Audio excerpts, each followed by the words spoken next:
성경에는 우리 구원과 관련된 여러 말씀들이 나옵니다. 그 중에서 가장 중요한 말씀이 요한복음 3장 16절 말씀입니다. 하나님이 세상을 이처럼 사랑하사 독생자를 주셨으니 이는 그를 믿는 자마다 멸망하지 않고 영생을 얻게 하려 하심이라. 오늘 봉독한 로마서 4장 25절 말씀도 그에 못지않은 복음의 진수를 담은 말씀입니다. 이 말씀은 왜 예수님만이 우리의 영원한 구주가 되실 수 있는가, 이것을 밝히고 있기 때문에 너무나 중요한 말씀입니다.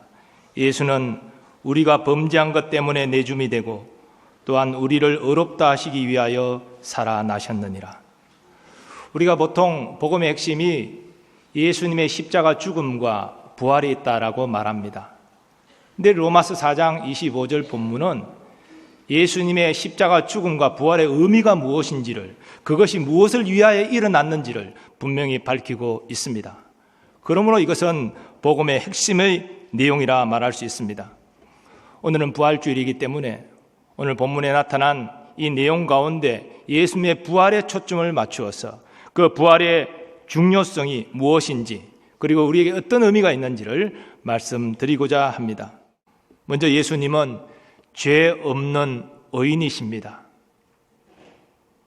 부활은 역사적으로 그 어떤 사람에게도 일어나지 않았습니다.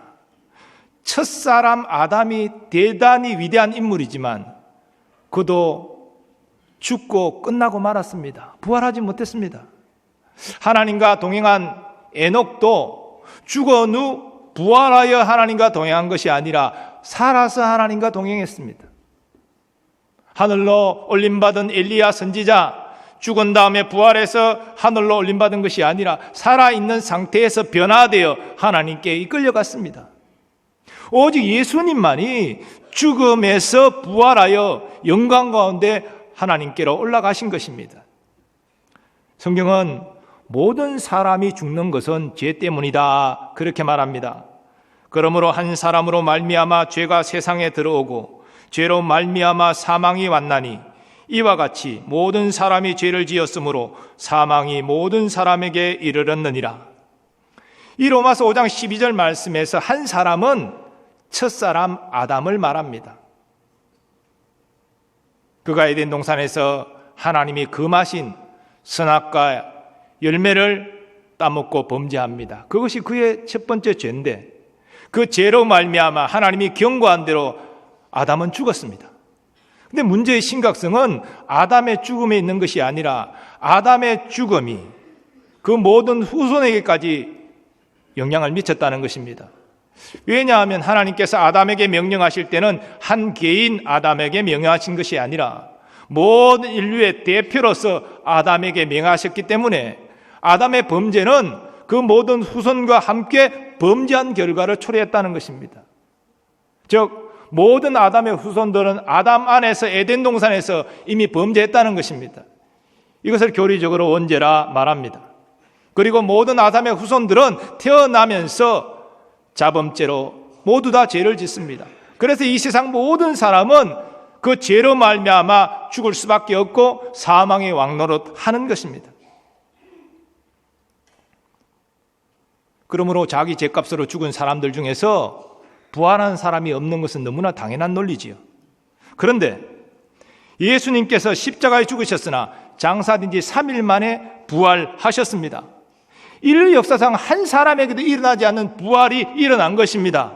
영원한 생명으로서의 부활합니다. 다시 살아났다가 죽는 그런 일시간의 부활이 아니라 영원한 생명으로, 다시 죽지 아니하는 생명으로 살아나셨습니다. 이것을 어떻게 이해해야 합니까? 베드로 사도는 오순절 성령 세례받고 모이던 사람에게 이렇게 증거했습니다.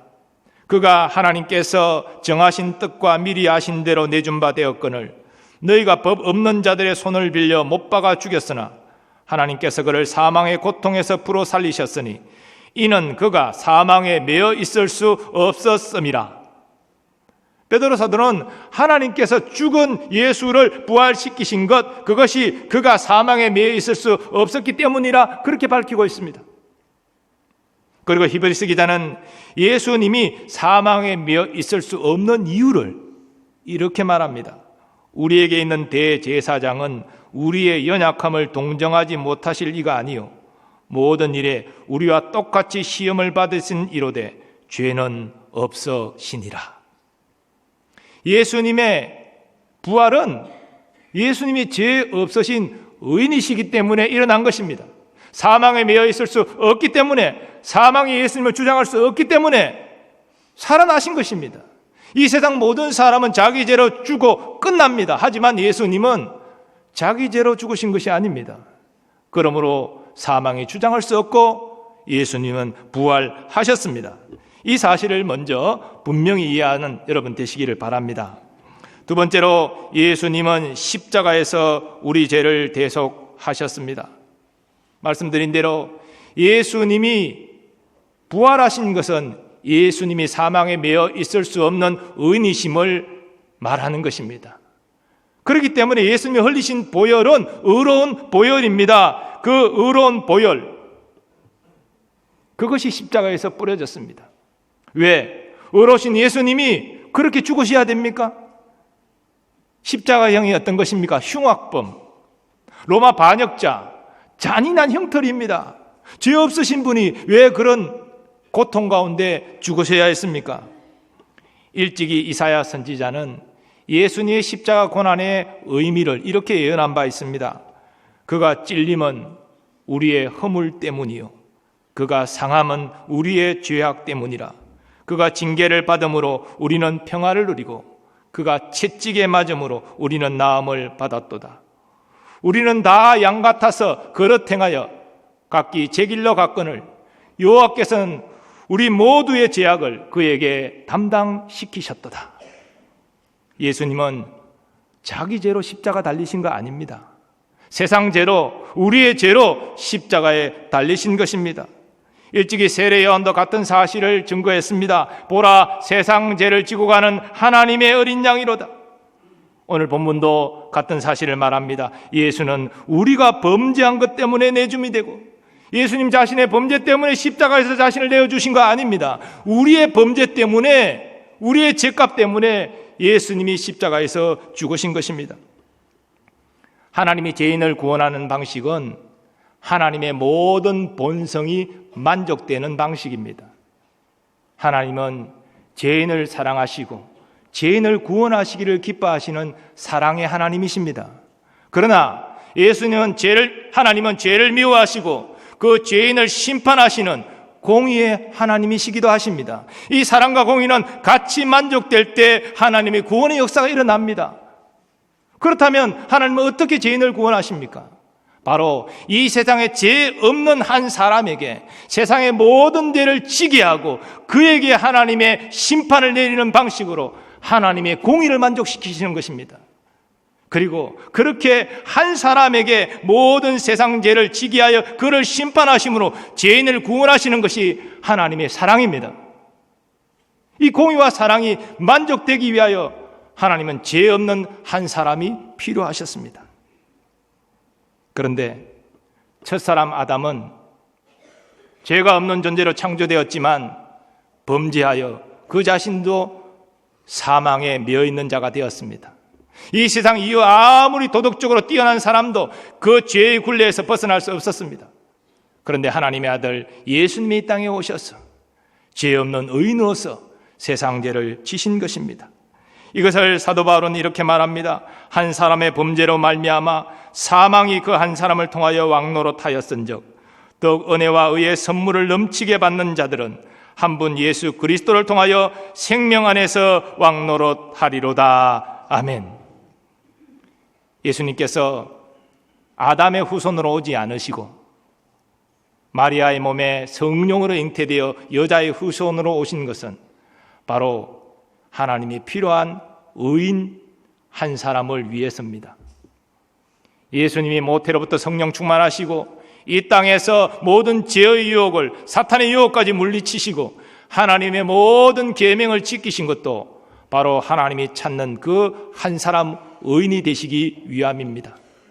우리 예수님은 죄 없는 완전한 의인이시기 때문에 세상 죄를 지실 능력이 있으셨습니다. 바로 십자가는 그 죄 없으신 예수님이 세상 죄를 지셨음을 말하는 것입니다. 그리고 부활은 그것이 의로운 보혈 피가 흘려진 것임을 우리에게 말해주는 것입니다. 그러므로 그리스도 예수 안에 있는 자에게는 결코 하나님의 정죄와 심판에 이르지 아니하는 것입니다.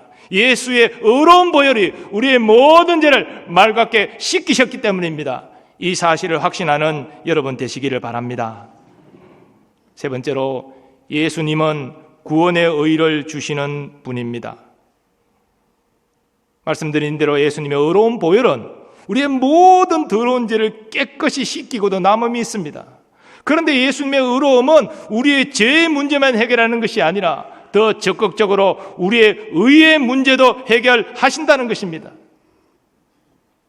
구원이 무엇입니까? 죄의 문제를 해결하고 하나님 앞에 의인으로 서는 것이 구원입니다. 예수의 보혈이 우리의 죄의 문제를 해결했습니다. 그렇다면 하나님 앞에 의인으로 설 수 있는 이 문제는 어떻게 해결합니까? 예수님의 의로움이 우리에게 구원의 의를 주신다는 것입니다.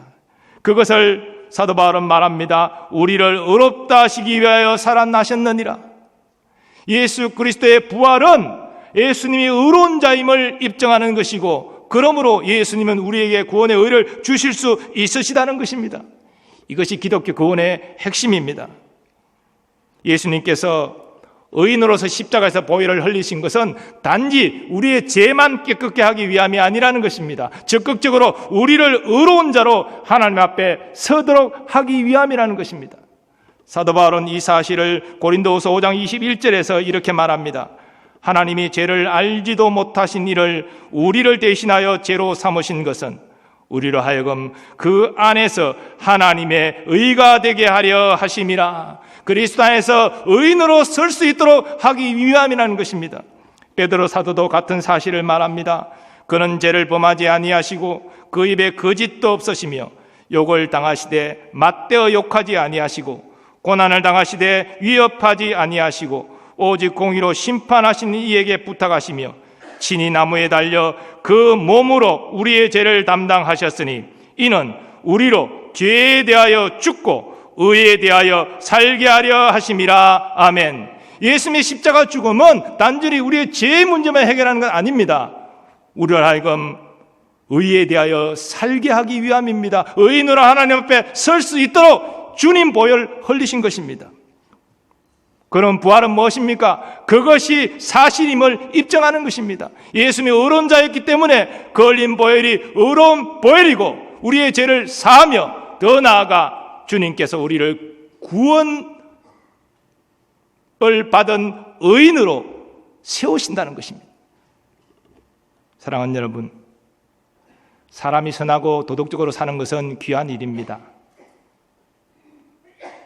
그런데 그 선하고 도덕적으로 사는 것으로 나는 천당 갈 수 있어 이렇게 생각한다면 하나님의 구원의 기준인 의가 무엇인지 모르는 사람입니다. 하나님의 구원의 의는 우리가 생각하는 그 정도 수준이 아닙니다. 하나님의 모든 본성과 일치하는 행위가 있어야 됩니다. 그러므로 사람은 그 의를 이룰 수 없습니다.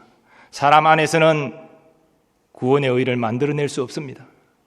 이것을 아는 것이 영적 지각입니다. 이것을 알지 못하기 때문에 자신의 행위로 나는 구원받을 만해 착각하는 것입니다. 사람의 구원은 사람 바깥에서 의가 주어져야 됩니다. 우리는 어디서 그 의로움을 찾을 수 있습니까? 그리고 찾는다고 할 때 그 의를 어떻게 나의 의로 삼을 수 있습니까? 이 세상에는 오직 한 분, 하나님의 독생자 예수 그리스도밖에 없습니다. 그분이 완전한 의를 이루시고 그분이 완전한 의를 우리에게 주심으로 우리는 소망이 있는 것입니다. 하나님은 그 의를 예수 그리스도를 구주로 믿는 자에게 주십니다. 그 의를 전가시켜 주심으로 하나님 앞에 죄인이 아니라 의인으로 서게 하시는 것입니다. 예수님의 부활은 예수님이 유일한 의로운 자이심을 입증합니다.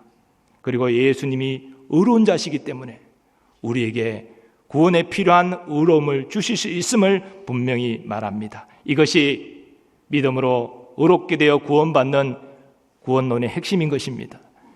오늘 이 부활주일에 예수님의 부활이 예수님이 우리에게 구원의 의를 주심을 분명히 하는 사건임을 확신하는 여러분 되시기를 축원합니다. 마지막 네 번째로 예수님은 우리 부활의 첫 열매이십니다. 말씀드린 대로 예수님은 십자가의 보혈을 흘리심으로 우리의 죄를 다 깨끗게 하셨습니다. 더 나아가 믿는 우리에게 그 의로움을 주셔서 하나님과 의인으로 서게 하셔서 넉넉히 천국 들어가게 하십니다. 그런데 여러분, 우리의 구원은 천국 들어가는 것이 완성이 아닙니다. 우리의 구원의 완성은 예수님처럼 부활의 몸을 입는 것입니다. 우리는 영적인 상태에서 구원의 완성을 이루는 것이 아니라 우리의 몸까지 구원을 받는 날을 완전한 구원이라 바로 알아야 됩니다. 예수님이 부활하신 것처럼 우리가 죽어 썩어 흙으로 돌아간 몸일지라도 주님 재림하시는 날 영광스러운 부활의 몸으로 일어나 나그네 있던 우리 영혼과 결합해서 우리가 전인 육체와 영혼을 같이 가진 존재로서 이 세상에서 주님과 함께 영원히 사는 것입니다. 지금 이 세상은 죄로 말미암아 신음하고 있지 않습니까? 부패하지 않았습니까? 예수님 재림하시면 죄와 죽음과 사탄이 다 심판받지 않습니까? 그 새하늘과 새 땅에서 부활의 몸을 입고 영원히 사는 것이 우리 구원의 완성입니다. 예수님의 부활은 바로 그렇게 우리가 부활한다는 사실을 첫 열매로 나타내신 것입니다. 우리도 그와 같은 몸으로 부활한다는 것입니다. 사도 바울은 그 사실을 고린도 교회에 보내는 편지에서 이렇게 말합니다. 그리스도께서 죽은 자 가운데서 다시 살아나사 잠자는 자들의 첫 열매가 되셨도다. 사망이 한 사람으로 말미암았으니 죽은 자의 부활도 한 사람으로 말미암는도다. 아담 안에서 모든 사람이 죽은 것 같이 그리스도 안에서 모든 사람이 삶을 얻으리라. 아멘. 예수를 믿어 그리스도 안에 있는 모든 하나님의 자녀는 이미 제사함 받았습니다. 의로워졌습니다. 하나님의 의인으로 인정하십니다. 우리는 이 구원을 확신해야 될 줄 믿습니다. 그러나 그것이 구원의 전부가 아닙니다. 부활의 몸을 입을 날이 옵니다. 이 세상의 모든 죄와 저주가 끝난 날이 옵니다. 하나님이 처음 창조하신 아름다운 세계가 펼쳐지는 더 이상 오염될 가능성이 없는 그런 나라가 옵니다. 그 나라에 우리는 부활의 몸을 입고 영원히 사는 것입니다. 예수님의 부활은 그 사실을 우리에게 말해주는 것이죠. 이 부활의 소망을 굳게 붙잡고 나아가는 여러분 되시기를 축복합니다. 사랑하는 여러분, 우리는 예수님의 부활을 통해서 예수님이 누구시며 예수님이 우리를 위하여 어떤 일을 하셨는지를 확인할 수 있었습니다. 부활은 예수님이 죄 없는 의인이심을 분명히 합니다. 또한 부활은 예수님이 죄 없는 의인이시기 때문에 십자가에서 흘리신 보혈은 의로운 보혈이고 우리의 모든 더러운 죄를 깨끗이 씻기는 능력이 있음을 우리는 알 수 있습니다. 더 나아가 의로우신 예수님이 믿는 자에게 그 의를 주심으로 하나님 앞에 의로운 자로 구원받는 자로 서게 하심도 우리는 부활을 통하여 확인합니다. 그리고 부활은 우리도 그와 같이 구원의 완성, 부활의 그 몸을 입게 된다는 사실을 우리에게 보증해 줍니다. 이 예수님의 부활이 이런 모든 사실을 우리에게 보장해 준다는 것이죠. 사랑하는 여러분, 여러분 한번 생각해 보십시오. 예수님의 가르침은 믿지 않는 사람조차도 인정하고 따를 만한 대단히 훌륭한 것입니다. 그리고 예수님은 가르치신 대로 또 사셨습니다. 그러니까 얼마나 대단한 인물입니까? 그러니까 믿지 않는 사람들도 예수님의 삶을 존경하고 따르고자 하는 사람들이 있는 것입니다.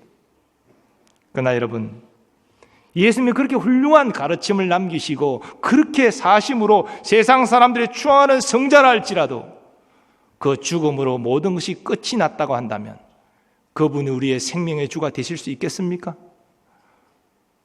우리에게 영원한 구원을 주시는 분으로 믿고 따를 수 있겠습니까? 저는 믿고 따르지 못하겠습니다. 자신의 죽음조차도 극복하지 못한 분이 내게 영원한 생명을 준다는 그 사실을 어떻게 내가 믿고 받아들일 수가 있겠습니까? 그것을 받아들인다는 것이 비합리적인 것 아닙니까?